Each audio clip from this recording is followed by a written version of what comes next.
Assalamualaikum, saya Jeremy Putra Budi Salinusa dari kelas A. Pada pertemuan 3 kali ini, saya ingin memaparkan mengenai penugasan deskripsi pada mata kuliah metodologi penelitian komunikasi kualitatif. Judul yang saya ajukan adalah proses penetrasi sosial pada organisasi Kristen PMK FIS UNJ. Berikut saya paparkan daftar isi yang ada. Yang pertama di bagian pendahuluan, terdapat latar belakang masalah, fokus penelitian, tujuan penelitian, dan juga manfaat penelitian. Lalu di bagian kajian teori terdapat konsep, literatur review, dan juga variabel dari mini skripsi saya. Juga pada bab 3 terdapat metode penelitian yang terdiri dari paradigma penelitian, pendekatan, metode, teknik penarikan informan, metode pengumpulan data, metode pengukuran data, reliability coding, dan juga metode analisis data dan keterbatasan serta kelemahan penelitian dari penelitian saya. Dan sekarang dimulai dari pendahuluan. Pendahuluan ini dimulai dari latar belakang masalah. Latar belakang masalah saya adalah mengenai proses penetrasi sosial. Hal ini dimulai dari komunikasi yang adalah kegiatan satu pihak atau lebih yang saling mengirim pesan, kemudian mendapat gangguan, dilakukan dalam konteks tertentu, serta terdapat pengaruh dan berbalik di dalamnya. Dari pemahaman ini akan bisa kita lihat satu persatu apa yang jadi instrumen dari komunikasi. Pertama, dari lingkungan komunikasi. Itu adalah konteks. Konteks komunikasi memiliki 3 dimensi. Ini fisik, sosial psikologis, dan temporal. Konteks komunikasi secara fisik adalah lingkungan secara fisik atau kenyataan di mana komunikasi tersebut berlangsung. Sedangkan konteks komunikasi secara sosial psikologis berhubungan dengan peran yang dijalani seseorang dalam satu situasi seperti sikap bercanda, tidak dijalani oleh mereka yang sedang dalam situasi pemakaman atau berduka. Lalu konteks komunikasi secara temporal berhubungan dengan waktu ketika komunikasi tersebut berlangsung. Terdapat sebagian besar orang menganggap pagi hari adalah waktu yang baik untuk berbicara mereka keseharian di hari kemarin. Namun untuk sebagian orang, hal itu mungkin adalah hal yang tidak pantas. Selain itu, konteks komunikasi secara temporal juga berlaku seperti membicarakan kejahatan Hitler di depan orang Jerman ketika pemerintahan Hitler sedang berkuasa, atau membicarakan isu rasisme di Amerika Serikat di abad ke-18. Jadi pembicaraan atau topik yang baik jika dibicarakan dalam waktu tertentu maupun sebaliknya. Selanjutnya, mengenai komunikator dan komunikan atau dapat disebut juga sumber dan penerima. Dalam komunikasi pasti dapat ada yang memulai dan juga ada yang menerima pesan tersebut. Hal ini terjadi berulang-ulang dan berkelanjutan karena pihak memulai bisa saja menjadi pihak yang beri tanggapan dan begitu pun sebaliknya. Contohnya dalam perbincangan suami istri, ada kali sang suami menanyakan keadaan anak-anak, begitu juga sang istri menanyakan keadaan kantor yang terjadi di hari ini. Komunikasi yang terjadi bukan hanya secara verbal, tapi juga dengan non-verbal. Jika berkomunikasi dengan kepala negara atau presiden, maka kita akan memberikan gerak mata, gestur tubuh, hingga pakaian sesuai untuk mengisyaratkan kesopanan dan ketaatan kepada pemerintah. Kemudian terdapat pembuatan pesan atau disebut encoding, dan juga pencernaan pesan yang disebut dengan decoding. Ketika kita menuliskan pesan untuk ibu di rumah yang sedang pergi ke warung, maka kita sedang melakukan sebuah encoding atau membuat sebuah pesan. Lalu jika ibu menerima pesan tersebut dan memahaminya, berarti ibu sudah melakukan decoding sebuah pesan.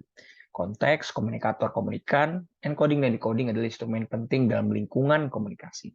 Selanjutnya, ada mengenai kompetensi komunikasi.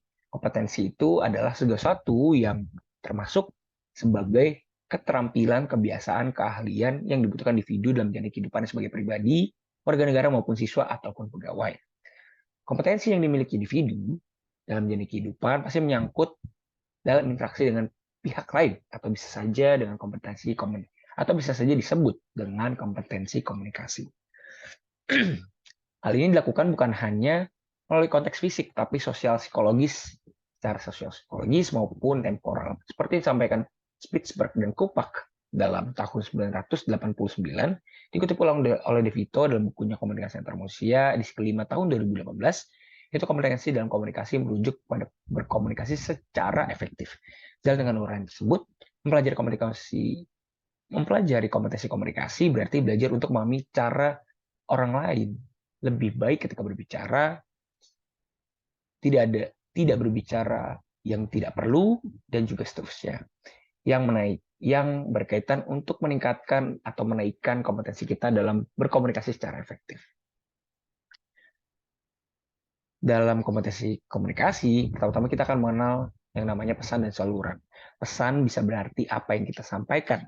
Bentuknya nggak cuma tulisan, ada juga gambar dan juga video. Ketika kita berpakaian tidak baik saat bertemu dosen, berarti kita sedang menyampaikan pesan bahwa kita tidak serius pada pergaulan tersebut. Lalu saluran adalah tempat di mana pesan tersebut disampaikan. Contoh, ketika berbicara menggunakan audio sebagai saluran, kemudian gerak tubuh kita yang kita tunjukkan, berarti kita sedang menggunakan visual sebagai saluran. Juga kedua, umpan balik dan umpan maju. Umpan balik merupakan informasi yang dikirim kembali kepada sumber aslinya. Mengutip dari DeVito yang mengutip dari Clement dan Franzen dalam tahun 1951. Umpan balik ada ketika kita menyampaikan sesuatu terdengar pada diri kita sendiri dan kita menyadari melalui pesan tersebut. Ketika kita menyampaikan bahwa kita sedang kecewa kepada sahabat kita, suara yang kita dengarkan pada diri kita sendiri melalui telinga kita dan kita melalui pesan tersebut, hal itu disebut dengan umpan balik. Dan juga umpan balik terjadi kepada mereka yang mendengar suara kita dan memberikan pesan yang lainnya. Dan selain dari umpan balik, umpan maju juga terjadi dalam komunikasi. Misalnya, kita berbicara tentang aku kecewa hari ini, tetapi aku, kutipan lanjutan dari tetapi, adalah pesan menginformasikan pesan yang akan datang. Itulah yang dinamakan dengan umpan maju. Kemudian juga terdapat gangguan atau noise. Gangguan adalah sebuah gangguan yang mendistorsi pesan itu sendiri. Sebuah komunikasi dikatakan melalui gangguan ketika pesan diterima berbeda dari yang dimaksud pada awalnya. Toh, kita menyampaikan keinginan makan pada ibu, namun ayah sedang berbicara dengan keras di telepon kepada rekan kerjanya. Jadi ibu hanya mendengar teriakan kita seolah kita sedang marah. Gangguan memang akan selalu ada, namun kita dapat meminimalisir gangguan dengan meningkatkan kompetensi dalam berkomunikasi, seperti pemahaman konteks, hingga penggunaan bahasa yang lebih akurat, dan lain sebagainya. Juga yang terakhir adalah efek atau dampak dalam komunikasi. Adalah salah satu instrumen yang penting juga dalam kompetensi komunikasi. Ketika selesai berkomunikasi, pasti ada dampak yang terjadi terhadap pihak komunikan maupun komunikator. Jika kita selesai berkomunikasi dan mendapat pengetahuan, bisa disebut hal itu adalah efek atau manfaat kognitif. Kalau kita mendapat perubahan sikap, keyakinan, dan sebagainya, hal itu disebut dengan efek afektif. Kita juga bisa saja mendapatkan cara atau gerakan baru dalam sebuah aktivitas. Dampak tersebut, efek tersebut disebut dengan efek psikomotorik. Nah, terdapat 4 tujuan dari komunikasi, yaitu yang pertama untuk menemukan, berhubungan, dan untuk meyakinkan, dan yang terakhir untuk bermain. Dari salah satu 4 tujuan tersebut, salah satunya adalah untuk berhubungan. Karena manusia memiliki keinginan untuk merasa diperlukan, diberi kasih sayang, bahkan kita juga ingin memberi ruang bagi orang lain untuk dapat hadir dalam lingkungan sosial kita, serta kita ingin memberi kasih sayang kepada orang lain. Lalu, selanjutnya terdapat mengenai pengungkapan diri dan faktor-faktornya. Dalam proses membina hubungan tersebut, biasanya kita memberikan sisi rahasia atau tersembunyi dan dalam diri kita kepada pihak kedua, entah karena suka atau kepercayaan. Hal ini disebut dengan pengungkapan diri atau self-disclosure. Berikut adalah faktor-faktor pengungkapan diri, seperti besarnya kelompok. Semakin kecil kelompok, biasanya akan lebih mudah untuk terjadi pengungkapan diri. Juga selain dari besarnya kelompok, adalah perasaan suka atau afeksi. Ketika kita menyukai seseorang, kita akan lebih mudah untuk melakukan pengungkapan diri. Karena biasanya orang yang memiliki perasaan saling suka akan saling mendukung satu sama lain atau memberi hal-hal positif. Juga ada efek timbal balik. Misalnya dalam suatu komunitas, terdapat anggota yang lambat laun dekat dengan kita secara interpersonal, dan terdapat salah satu pihak yang melakukan pengungkapan diri, maka pihak yang lain cenderung akan melakukan hal yang sama. Selanjutnya adalah kompetensi. Pihak yang kompeten secara keterampilan dan pengetahuan akan cenderung melakukan pengungkapan diri karena merasa bahwa mereka lebih percaya diri, lebih baik dari orang lain, sehingga memiliki hal-hal positif. Mereka percaya bahwa mereka memiliki banyak hal positif tentang diri mereka, jadi mereka melakukan pengungkapan diri lebih sering daripada orang-orang yang tidak merasa kompeten. Lalu selanjutnya adalah kepribadian. Pihak yang memiliki kepribadian ekstrovert akan lebih sering untuk melakukan pengungkapan diri ketimbang mereka yang introvert. Dan juga topik. Jika topik tersebut semakin menarik untuk dibahas dan tidak pribadi atau tidak personal, maka kita akan lebih sering untuk mengungkapkan diri. Yang terakhir adalah jenis kelamin. Sebenarnya mengenai hal ini berhubungan dengan seks role atau peran seksual, yaitu maskulinitas dan juga feminitas. Dari kedua hal inilah yang menjadi pembeda dari hal tersebut dan bukan jenis kelamin. Karena pria yang feminim lebih cenderung untuk mengungkapkan diri ketimbang perempuan yang maskulin.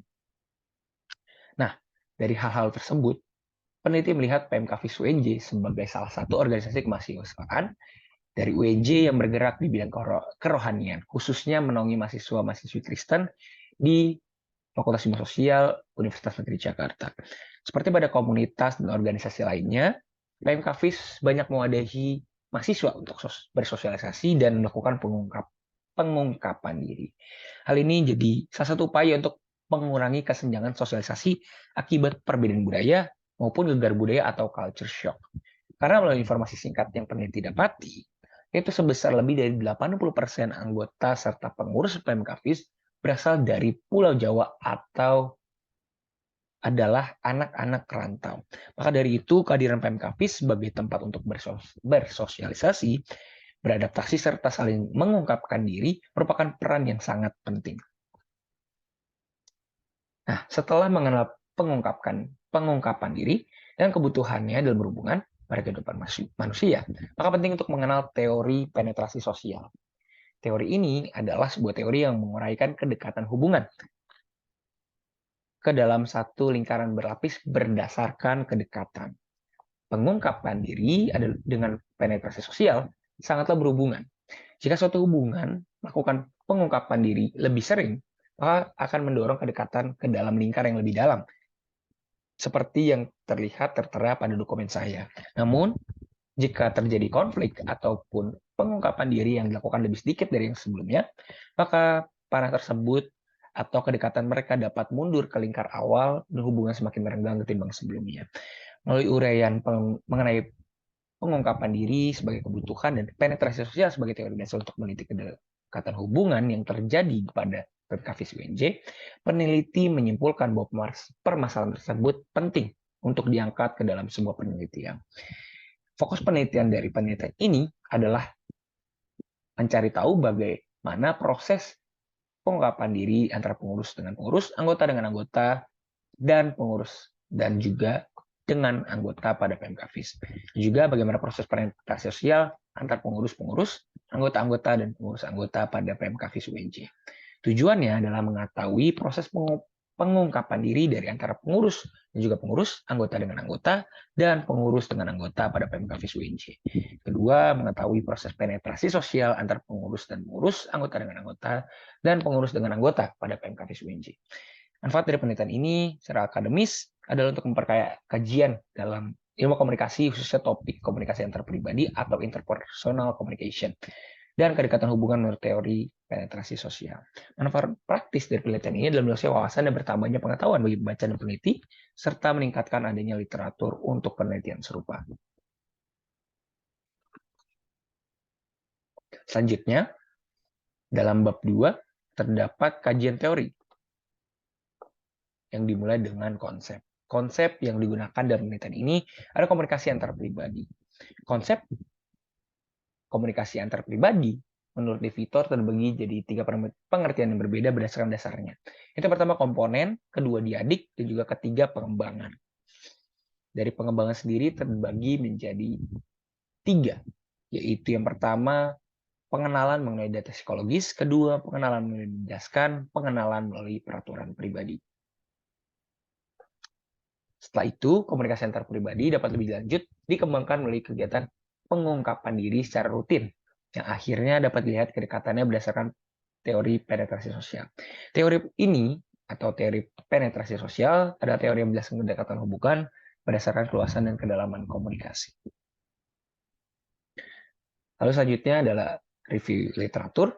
Penelitian serupa terdahulu pernah dilakukan dengan judul analisis penetrasi sosial pada Open Booking dalam kurung studi fenomenologi pada penyedia dan pengguna prostitusi online di aplikasi WeChat tutup kurung. Dilakukan oleh Dimas Jendri Afayet, Judi Hariwibowo, Lukman Hakim dari Universitas 17 Agustus 1945 Surabaya. Diangkat dalam Prosiding Semakom, Seminar Nasional Mahasiswa Komunikasi, volume 1 nomor 1 tahun 2023. Tujuannya adalah mengetahui interaksi penyedia dan pengguna aplikasi micet, melakukan transaksi dan bagaimana prosesnya, hingga menjadi sebuah prostitusi daring yang digunakan masyarakat. Penelitian ini menggunakan metode analisis fenomenologi interpretatif yang bertujuan untuk meneliti secara detail bagaimana partisipan memaknai dunia dan sosialnya. Penelitian ini menggunakan tentu saja pendekatan fenomenologi dan juga melakukan wawancara secara langsung terhadap pengguna dan penyedia layanan prostitusi daring melalui chat. Hasilnya, penyedia melakukan interaksi secara perlahan-lahan, bertanya seperti bertanya tentang seharian, tentang finansial, dan lain sebagainya terhadap pengguna, agar dapat memberikan kenyamanan bagi pengguna hingga nantinya penyedia dapat terus menerima pesanan akibat kenyamanan tersebut. Proses interaksi dilakukan sesuai dengan teori penetrasi sosial. Penelitian serupa terdahulu selanjutnya adalah implementasi teori penetrasi sosial pada aplikasi pengguna aplikasi Tinder. Dilakukan oleh Alvin Gus Abdurrahman, Hairunisa Dwi Putri, dan Irwansyah dari Universitas Indonesia. Diangkat dalam jurnal Lensa Mutiara Komunikasi, volume 5 nomor 2 tahun 2021. Tujuannya adalah mengulas teori penetrasi sosial pada pengguna aplikasi Tinder. Pengumpulan datanya dilakukan dengan studi literatur dengan pencarian artikel jurnal menggunakan kata kunci teori penetrasi sosial dan pengguna aplikasi Tinder untuk membangun hubungan. Hasilnya, proses pengungkapan diri yang dilakukan media digital dapat membatasi informasi umum serta pribadi yang dibagikan oleh pengguna. Dalam hal ini, aplikasi Tinder. Selanjutnya, berjudul Literatur Review Pengaplikasian Teori Penetrasi Sosial pada Aplikasi Online Dating. Dilakukan oleh Astrid Faitlatul Habibah, Fahira Sabira, dan juga Irwansyah dari Universitas Indonesia, diangkat dalam Jurnal Teknologi dan Bisnis, volume 3 nomor 1 tahun 2021. Tujuannya adalah mengetahui penerapan teori penetrasi sosial dan self-disclosure oleh individu saat melakukan komunikasi melalui aplikasi kencan online. Pengumpulan data yang dilakukan menggunakan studi literatur dengan menggunakan kata kunci yang ada. Hasilnya, proses perkembangan hubungan oleh online dating melakukan pengungkapan diri seperti pada penetrasi sosial. Hal ini menjadi penting karena pengungkapan diri menjadi fondasi akan berkembangnya hubungan, termasuk dalam online dating. Selanjutnya adalah penetrasi sosial, hubungan antar budaya, warga rumah susun. Studi komunikasi interpersonal di Mandalika, Kota Mataram. Dilakukan oleh Muhammad Fatoni, Sri Devi Wahyuni dari Universitas Islam Negeri Mataram. Diangkat dalam jurnal Komunike, volume 9 nomor 2 tahun 2019. Penelitian ini bertujuan untuk menjelaskan tentang bagaimana proses komunikasi antar budaya yang terjalin antar penghuni Rusunawa Mandalika di lingkungan Montong Are secara interpersonal, serta bagaimana faktor-faktor yang mempengaruhi perilaku komunikasi dan kerukunan penghuni. Penelitian ini menggunakan metode fenomenologi dengan proses pengumpulan data teknik snowball sampling dengan informan sejumlah 10 orang. Hasil dari penelitian ini adalah penemuan berkembangnya hubungan kerukunan di Rusunawa Mandalika dipengaruhi oleh perilaku komunikasi antar budaya secara interpersonal melalui tahapan personality structure dalam bentuk memahami konsep diri sebagai penghuni. Selain itu, ada juga keterbukaan antar sesama dan juga pemahaman yang mendalam antar hubungan bahkan kepercayaan. Hal inilah yang mendorong mereka untuk saling mengenal secara interpersonal. Selanjutnya, terdapat penelitian berjudul Penetrasi Sosial Hubungan Pacaran pada Perempuan yang Hamil di Luar Nikah, studi deskriptif kualitatif pada perempuan di Desa Bandar Setia. Tujuan dari penelitian ini adalah untuk mengetahui dan memahami bagaimana tahap-tahap penetrasi sosial diterapkan dalam hubungan pacaran perempuan-perempuan yang hamil di luar pernikahan di Desa Bandar. Informasi dipilih dengan teknik snowball sampling, dilakukan dengan wawancara, observasi, dan dokumentasi. Hasilnya, hubungan berkembang antara informan dengan ayah dari bayi mereka tidak melalui tahapan yang normal akibat dipaksa berhubungan intim. Selanjutnya, terdapat penelitian berjudul Proses Penetrasi Sosial Antar Pemain pada Mobile Legends. Dilakukan oleh kanalis Hans Irawan, Tanti Dewi Permasanti, dari Universitas Surya dan diangkat dalam jurnal Lontar volume 6 nomor 2 tahun 2018. Tujuannya adalah mengetahui proses penetrasi sosial pada pemain game daring Mobile Legends. Pengumpulan data dilakukan dengan wawancara, observasi, dan juga kajian sumber pustaka dengan paradigma konstruktivis. Hasil dari penelitian ini, para pemain mengalami perkembangan hubungan, mulai dari sikap percaya, mendukung, hingga keterbukaan. Lalu selanjutnya terdapat penelitian berjudul proses penetrasi sosial hubungan pasangan pengguna aplikasi kencan online atau Tinder di masa pandemi COVID-19. Dilakukan oleh Lulu Atunairo Juak Narlimah dari Universitas Singapura Bangsa Karawang. Diangkat dalam jurnal GPR Medcom, Journalism, Public Relation, dan Media Communication Studies Journal, volume 3, nomor 2 tahun 2021. Tujuan di penelitian ini adalah mengetahui bagaimana proses penetrasi sosial pada hubungan pasangan pengguna aplikasi kencan online di Tinder di masa pandemi. Penelitian ini menggunakan metode kualitatif dengan pendekatan fenomenologi. Pengumpulan data dilakukan dengan wawancara dengan 5 orang informan, yang didapat secara proportif sampling. Hasilnya, informan-informan tersebut memiliki beragam alasan untuk menggunakan Tinder di masa pandemi, seperti memenuhi keperluan kerja, mencari teman berbicara, hingga menghilangkan kebosanan. Namun, hanya sedikit pasangan yang akhirnya mencapai hubungan dengan pertukaran informasi yang stabil akibat kesulitan untuk membangun kepercayaan melalui Tinder. Juga selanjutnya terdapat teori penetrasi sosial dalam pengungkapan diri homoseksual pada keluarganya. Dilakukan oleh Nadia Valery Zanas, Irwansyah dari Universitas Indonesia, dan diangkat dalam jurnal riset komunikasi volume 11 nomor 2 tahun 2020. Tujuannya adalah mengkaji bagaimana proses keterbukaan diri kaum homoseksual terhadap keluarganya. Dan faktor apa saja yang mempengaruhi keputusan dalam pengungkapan jati diri. Pengumpulan data dilakukan dengan strategi komprehensif melalui studi literatur pada 10 artikel jurnal yang memiliki kesesuaian topik menggunakan kata kunci interpersonal communication, social penetration theory, self-disclosure, dan homoseksual. Hasilnya, proses pengungkapan diri dari tiap partisipan bukan hanya melalui verbal, tapi juga non-verbal, seperti perubahan penampilan. Selain itu, terdapat hambatan untuk melakukan pengungkapan diri seperti takut untuk mengecewakan keluarga.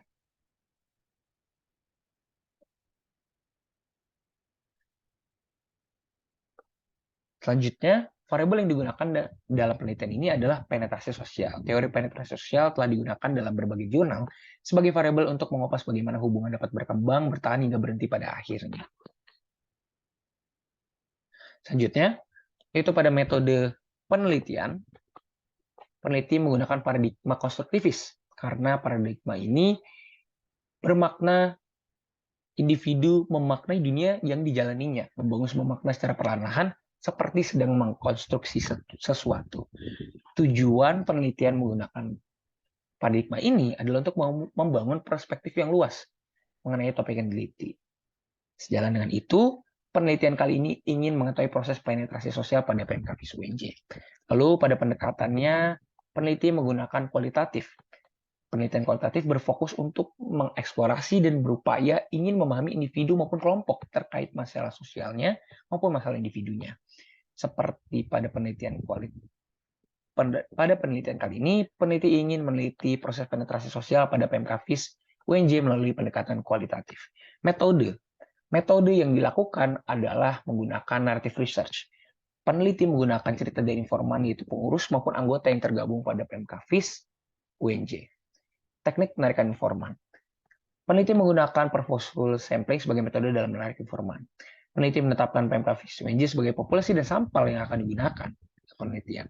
Penggunaan teknik ini digunakan guna mendapatkan hasil penelitian sesuai, itu individu yang tergabung dalam PMK-FIS UNJ dari pengurus maupun di luar pengurus. Hasil dari penelitian yang dihasilkan juga dapat dipenuhi dengan baik karena perspektif yang beragam dari organisasi tersebut. Selanjutnya, peneliti menggunakan wawancara dan observasi dalam mengumpulkan data guna memenuhi data yang diperlukan. Penggunaan wawancara digunakan karena data dapat diperoleh oleh mereka yang terlibat secara langsung di dalam komunitas atau organisasi tersebut.